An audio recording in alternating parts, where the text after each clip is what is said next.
여기 2절에 보면 주께서 그랬어요. 주께서 유다 왕 여호야김과 하나님의 전 기구 얼마를 그의 손에 붙이시매. 전쟁이든지 모든 삶을 하나님이 주관하시는 것을 우리가 말씀을 통해서 알 수가 있습니다. 이 다니엘이 바벨론의 포로로 가게 된 것은 왜 포로로 가게 되었느냐? 이사야 39장에 보면 히스기야가 왕이, 하나님은 이스라엘 민족을 하나님이 왕이 되셔서 다스리셨어요. 근데 하도 왕 달라고 하니까 사울 왕을 세우셨어요.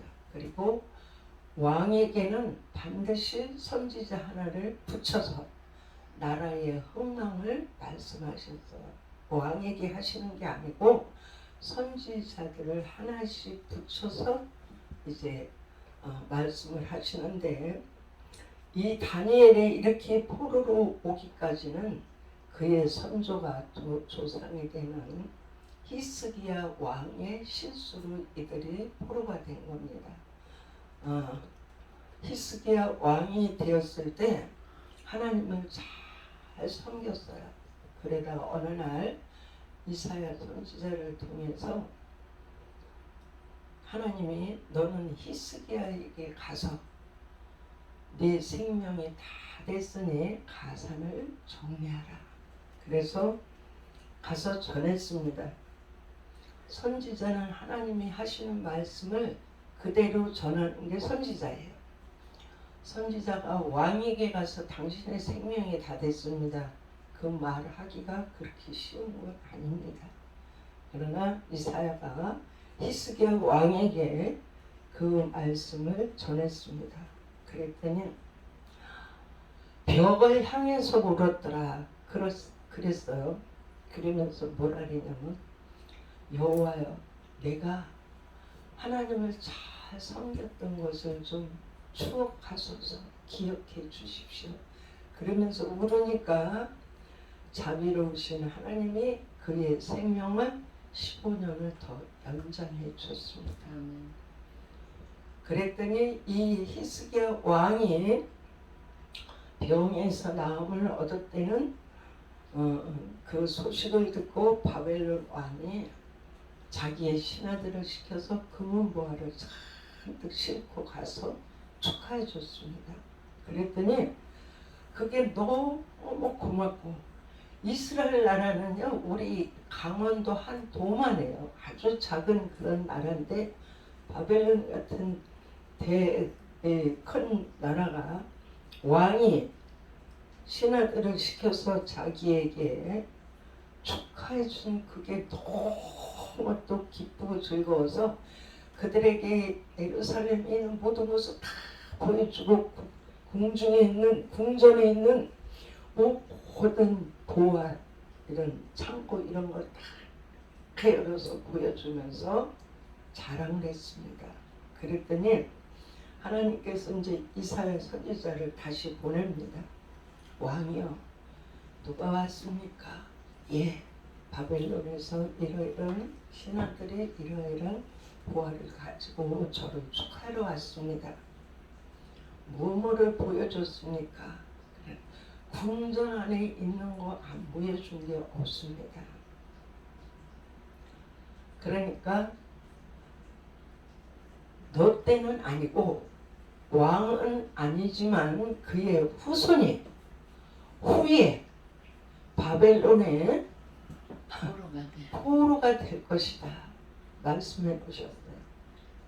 그래서 사람들은 히스기야 왕이 그렇게 15년 연장했다고 되게 자랑하고, 또 내 생명도 좀 히스기야 왕처럼 이렇게 연장해 주면 좋겠다 하는 그런 말씀들을 많이 하시는데, 히스기야 왕은 그때 그냥 죽었어야 됩니다. 그가 죽지 않았기 때문에 그 히스기야 통해 이 다니엘과 이스라엘 민족의 왕이 바빌론의 포로가 됐잖아요. 그래서 히스기야는 이제 15년을 더 살고 갔습니다. 15년을 살든 오늘을 살든 언젠가는 가는 건데 그렇게 더 살고 싶어서 그렇게 애원을 하니까 하나님은 자비로우시고 은혜가 풍성하신 하나님이니까 그 눈물을 보시고 연장해 줬더니 실수를 그렇게 한 거예요. 우리는요, 우리의 깊은 은혜 받은 것까지 다 털어놓으면 언젠가는 그것도 빼앗깁니다. 내가 간직해야 할 것은 간직해야지 아무한테나 그거를 다 보여주면 안 되는 거예요. 내가 말할 때 그분이 소화할 수 있을 때 하는 거지 빼앗기는. 그리고 우리는 이제 이렇게 보면 생각하고 말할 때 사단이 옆에다 탁 채가버려요. 그리고 어른들이 그러죠. 목사님들이 은혜 받고 나면 사단이 집에서 기다리고 집에서 여기서 기다리시죠. 그래서 우리가 이 말을 참 조심해야 되고 나 한 사람으로 인해서 내 후손들이 고통을 왜 받나 그것도 깨달아 알아야 됩니다. 기도하면서 그것을 하나님께 지혜를 구해서 회개할 건 회개해야 되죠. 그래서 이 다니엘은 보면은 2절에도 그랬죠. 주께서 그들을 이 바벨론에 보내신 거예요. 주께서. 그러니까 하나님이 하신 일이에요. 포로로 가든 어디를 가든 내 환경이 바뀌어도 그 밖에 모든 것을 하나님이 하신다는 거예요. 그래서 이 다니엘이 바벨론의 포로로 친구들과 함께 갔는데 그 마지막 절에 보면은 그러죠. 왕족과 귀족과 학문이 풍부하고 지식이 풍부한 자들을 잘 훈련을 시켜서 그 왕족이 이렇게 자기 나라를 위해서 자기를 위해서 뭔가 할 수 있는 자를 만들기 위해서 이렇게 학문 지식도 또 아무나 세우는 게 아니고 누구를 했어요? 왕족과 귀족의 몇 사람. 그래서 우리가 다니엘서를 보면 이 다니엘이 어떤 그 선지자들보다 또 실수가 없이 잘 선지자의 사명을 감당하는데 아무 흠도 없고 아무 허물도 없이 깨끗하게 하나님이 그를 쓰셨어요. 그래서 이 다니엘은 왕궁의 선지자라 그럽니다. 그리고 그는 이 다니엘은 왕들을 다리오 왕도 왕을 몇 사람을 걸쳐서 이 다니엘이 이렇게 선지자의 사명을 감당한 것을 보면서 또 무슨 일이 있었느냐. 다리오 왕을 통해서 사자굴 속에 들어가는 일이 있어도 그가 하나님만 바라보고 하나님만 의지하고 하나님의 말씀 안에서 살으니까 하나님이 무서운 사자의 불 속에서도 그를 구원해 주시잖아요. 그래가지고 후에 이 왕궁의 선지자 다니엘은 80세에 총리가 된 거예요. 이제 이 다니엘이 하나님 앞에나 사람 앞에 아주 존귀한 자로 그의 생애를 마치는 걸 봅니다. 대개 선지자들도 많이 그 때때로 힘들어하고 또 엘리야 선지자 같은 사람도 많이 능력을 행했으면서도 이제 이세벨이라고 하는 그 여인이 죽인다고 할 때에 그는 자기의 생명이 다 돼서 끝나기를 바란 사람이 엘리야예요. 엘리야의 그 약점이 그거였더라고요. 근데 다니엘은 친구들이 그 불꽃 속에 들어갈 때 이 다니엘은 같이는 안 들어갔지만 그것을 보았고 자기가 사자 굴 속에 들어가게 되었어. 그거는 신상을 만들어 놓고 거기다 절해라 그거죠. 이 다니엘은 영적으로나 또 자기의 삶 속에 흠이 없이 하나님 앞에 깨끗하게 드려진 거예요.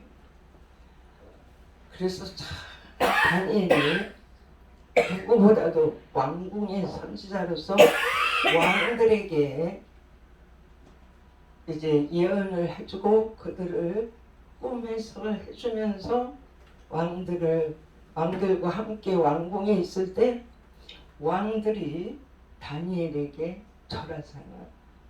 절을 할 만큼 왕이 절을 할 만큼 다니엘을 하나님이 높이셨어요. 왜? 오직 살아계신 하나님만 바라보고 자기의 몸을 더럽히지 않고 자기의 신앙을 더럽히지 않고 오직 하나님만 바라보니까 하나님이 그렇게 높이시잖아요. 그래서 내가 또 특히 이 다니엘을 보면 그 이제 다니엘서 9장에 보면 기도할 때 그럽니다. 주여 주여 하면서 주여 세 번을 이 말씀을 하고 기도를 했는데 그 주여 속에는 첫째 주여는 들으소서, 두 번째 주여 할 때는 나를 용서하소서, 세 번째 주여 할 때는 응답하소서.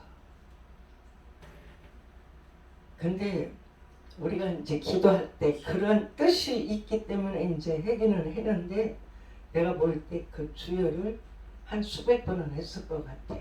천년 때부터 했으니까.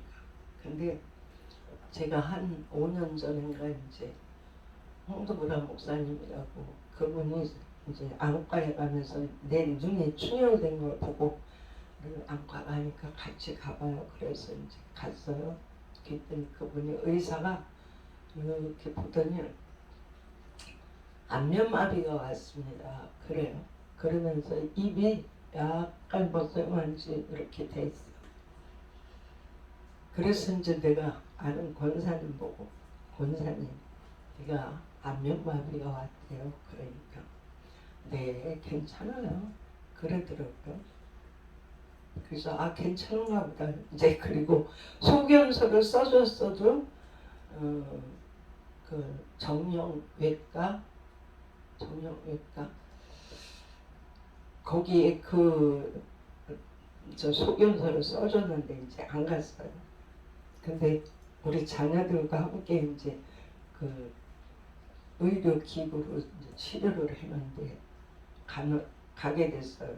우리 며느리가 이제 목사인데 어머니 기도를 좀 하고 가죠. 그냥 갔다 와서 하려면 힘드니까 기도 먼저 하고 가죠. 그래서 그래. 그리고 이제 셋이 성전에 들어가서 찬양을 하고 주여 삼창 하고 대표기도 아닐 때는 언제나 우리가 주여 삼창을 했잖아요. 그래서 이제 나는 제일 뒤에 앉아서 주여 하니까 여기서 이렇게 이 책장 하나 넘기는 것처럼 이렇게 넘기는 것처럼 여기서 주여 하니까 나가요. 또 두 번째 주여 하니까 또 나가. 세 번째 주여 하니까 그때는 약하게 이렇게 나가는 걸 느끼겠더라고요. 그래서 야 이런 것도 있구나. 주여 속에 그 말씀 속에 그런 위대한 힘이 있구나. 그래가지고 이제 그 권사님이 이제 의료계 하는 분이에요. 그래 내가 들어가니까 목사님 기다렸어. 그래서 왜요? 그랬더니 제가 좋은 말씀 해드리려고 기다렸어요. 어제 저녁에 그분은 이제 내일 손님을 맞이할 때 누구부터 해줄까 그거를 이제 떠오르게 해서 그분을 위해서 이제 기도를 하고 이제 와서 해준대요. 그래서 이제 목사님 여기 좀 누우세요. 그래 이제 그분이 여기를 이렇게 초음파를 하니까 이 머리가 막 이 기어다니는 것처럼 막 난리야. 그래서 내가 왜 이렇게 머리가 가려워요? 그랬더니 저기 혈액순환되라고 그래요. 그거 10분 해줬는데 이제 그러니까 안면마비가 왔을 때 이미 하나님이 손을 대셨어요. 그죠? 그렇지 않았으면 이게 이제 한쪽이 마비가 오는 거지. 그래서 그래 하나님은 위대한 힘을 말씀을 통해서도 주시고 어떤 기구를 통해서도 치료하게 하시는구나. 이제 그런 것을 느끼면서 제가 이 다니엘서를 참 읽으면서 너무너무 좋은 게 그 왕족으로 있던 자가 포로로 가 있을 때 얼마나 힘들었겠어요. 그것도 12살 때 간 거예요. 그러니 자기가 섬기는 하나님을 원망할 수도 있고 자기의 선조들을 원망할 수도 있겠죠. 근데 이 다니엘은 성경에 보면 그런 게 전혀 없어요. 그러니까 우리가 어디에 있든지 궁전에 있든지 청와대에 있든지 서민으로 바닷가에 있든지 어디 있든지 하나님만 의지하는 깨끗한 믿음을 갖고 있으면 하나님이 다 책임져 주시는 거예요. 그래서 이 다니엘이 궁전에서 왕궁 선지자로 80세에 그가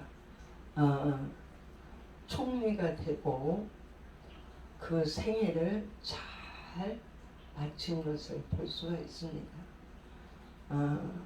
우리가 이제 그럴 일은 별로 없겠지만 그래도 목사님들이니까 대로 내려오는 안 믿는 가정에서 대로 내려오는 게 어떤 일이 있었냐면 자살하는 영이 이렇게 흐르는 거예요. 그런 집에서 이제 장례식을 하는데 그 장례식을 누구를 위해서 하는 거예요? 유족들을 위로하고 유족들을 하나님의 말씀으로 위로하면서 그 장례식을 치르고 거기서 하나님의 이름을 부르잖아요. 그죠? 근데 그 장례식을 최선을 다해서 잘 장례식을 마쳤더니 그 가문에 자살의 영이 끊어진 거예요. 그래서 이제 내가 아는 목사님이 그러더라고. 목사님 장례식을 치를 때 최선을 다해서 첫째는 하나님의 이름을 부르면서 해놓은 거잖아요. 찬양도 그렇고 말씀도 그렇고. 그러니까 거기서 하나님의 이름도 높여지고 가족들도 하나님의 말씀으로 위로해주고 그리고 그 영혼은 이미 하나님이 어디로 부르셨든 그거는 하나님 소관이기 때문에 우리가 지옥 갔다 천국 갔다 그거 할 게 아니고 살아있는 가족들에게 위로와 믿음으로 이렇게 해줘야 된다고 하면서 우리가 장례식이 그렇게 소중하다는 거예요. 그래서 그래 우리는 이제 이 영이 빠져나가면 육체는 아무것도 안 해요. 그죠? 그런데도 최선을 다해서 하나님의 이름을 부르면서 영광 돌리고 그 장례식을 잘 치러줬더니 가족들이 다 고맙고 얼마나 무섭겠어요. 할아버지 대에도 그런 게 있었고 할머니 대 또 아버지 대에서도 또 그런 자살이 있었고 그럴 때 안 믿는 사람은 유전이라 그랬잖아요. 유전이라고 하는 말은 좋게 하는 말이지 사실은 저주의 영이 흐르는 거예요. 그것처럼 우리 부모가 하나님을 잘 섬기면 나를 통해서 축복이 자녀들에게 흘러가고 영적으로도 하나님이 그 자녀들을 축복하시는 거예요. 그래서 내가 어떻게 사느냐 이게 참 중요한 거예요. 목사라는 이름은 이 세상에서 어떤 이제 대통령도 총리도 감히 비교할 수 없는 직분이에요. 근데 그래서 목사는 성직이라고도 하잖아요. 근데 너무 이제 목사님들이 많으니까 사람들은 그래요.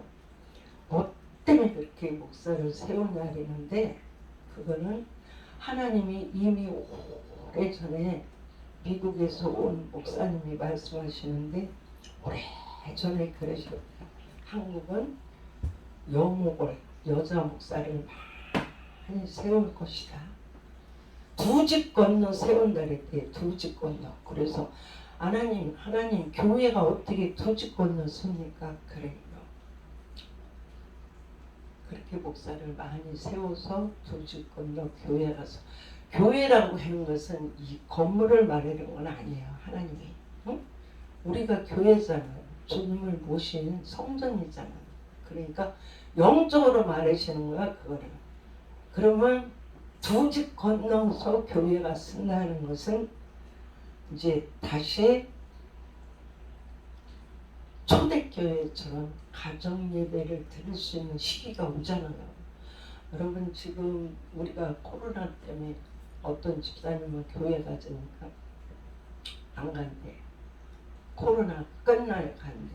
그래서 왜 코로나가 끝나야 가요? 그러니까 하나님이라는 분이 있으면 어떻게 코로나도 하나 못 이기네. 난 그거 끝나야 간대. 그래서 몇십 년 믿은 집사의 말에서 저런 말이 나오는구나 그러는데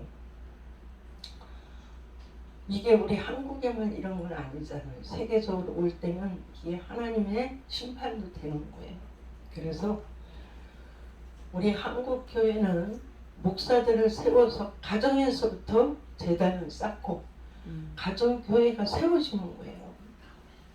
지금 이제 어떻게든지 교회 문 닫게 하고 못 모이게 하고 그러기 위해서 우리는 내가 늘 말하지만 목사님들 여기다 노트해서 다 해놓고 손소독제 마스크 다 해놔야 돼요. 언제 와서 보자고 할지 몰라요. 여기 사람 모이지 않느냐 왜 그런 걸 안 지켜주느냐 하면서 이렇게 가위표로 갖다가 저 대문에다가 못 박으면 못 되는 거예요. 지금은 이제 그렇게 돼 가고 있어요. 그래서 우리가 해야 할 일은 철저하게 지키면서 하나님의 이름이 욕되지 않게 나를 통해서 목사보다 더 귀한 직분이 어디 있으며 목사보다 하나님이 더 높여진 어디 있어요. 그래서 끝까지 아무 험도 없이 잘 생애를 마친 이 다니엘처럼 우리가 지금까지는 어떻게 살아왔는지 모르지만 주님은 다 아시죠. 다윗이 하나님은 이 왕들에게 이렇게 이제 하나씩 선지자를 세울 때 사울 왕에게는 사무엘을 세워주시고 다윗 왕에게는 나단 선지자를 붙여서 이렇게 나라의 흥망을 다 말씀하실 때 이 다윗은 하나님이 그를 많이 축복하셨는데도 많은 죄도 짓고 나서 보니까 자기의 죄가 이 머리털보다도 더 많다는 거예요. 그래서 내가 가만히 보니까 나도 머리털보다 내 죄가 더 많겠구나. 그런 거를 느끼면서 이제 제가 늘 보혈의 찬양과 기도를 하면서 이제 지내는데 지금까지의 생애는 이제 다 묻어버리고 새 일을 행하실 주님만 바라보면서 내 생이 마칠 때에 내가 하나님 앞에 갈 때에 천사가 와서 나를 데리고 가야지 저승사자가 오면은 그거는 이제 큰일 나는 거예요. 그래서 우리에게 주신 우리의 자녀들을 잘 믿음으로 설 수 있도록 최선을 다해서 기도하고 사랑하고 섬기고 잘 해줘야 됩니다. 그게 내게 맡겨진 사명이고 내게 주신 기업이잖아요. 그 자녀들이. 그러면 그 자녀가 잘 하나님을 섬기면 그 자녀의 자녀가 또 하나님을 잘 섬길 것이고 그래서 내가 제일 문제예요. 내가 잘 해놨냐? 그러면 하나님의 자녀를 축복하실 것이고 내가 하나님 앞에 불순종하느냐? 그런 자녀가 힘든 거예요. 히스기야 왕이 잘못된 결과로 이렇게 다니엘이 포로가 돼 있어가지고 다른 나라에 와서 있지만 그것도 신앙을 잘 지키니까 하나님이 그를 한껏 높이시잖아요. 그래서 우리가 마지막 하나님 부르시는 그날까지 우리의 믿음을 잘 믿음의 정조를 지키고 또 목사의 이름을 남발하지 말고 잘 섬겨서 잘 남을 섬기는 직분이라고 생각하면서 하나님 사랑, 이웃 사랑 이게 바로 십자가의 사랑입니다. 기도하겠습니다.